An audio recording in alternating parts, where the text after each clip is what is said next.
পঞ্চম শ্রেণীর শিক্ষার্থী বন্ধুরা, এই ভিডিওতে আমি তোমাদের বাংলা বই থেকে একটি ছড়া শেখাবো। ছড়াটির নাম দূরের পাল্লা। লিখেছেন সত্যেন্দ্রনাথ দত্ত।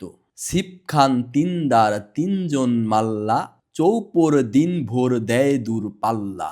পারময় ঝোপঝাড় জঙ্গল জঞ্জাল, জলময় শৈবাল পান্নার টাকশাল।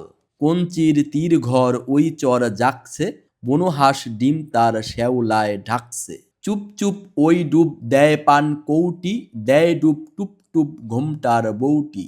ঝক ঝক কলসির বক বক শোনগো, ঘোমটায় ফাঁক বয় মন গো। তিনদার ছিপ খান মন্থর যাচ্ছে, তিনজন মাল্লায় কোন গান গাচ্ছে। শিক্ষার্থী বন্ধুরা, এখন আমরা এই ছড়াটির গুরুত্বপূর্ণ কিছু শব্দের অর্থ জানব।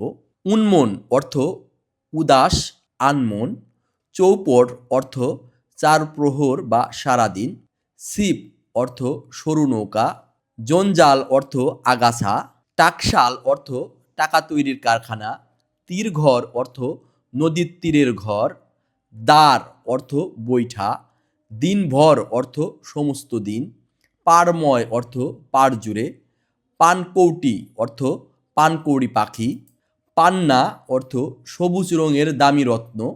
মন্থর অর্থ ধীরে। মাল্লা অর্থ মাঝি।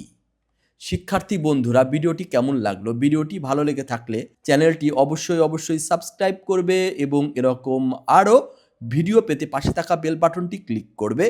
ভিডিওটি দেখার জন্য তোমাদের অনেক ধন্যবাদ।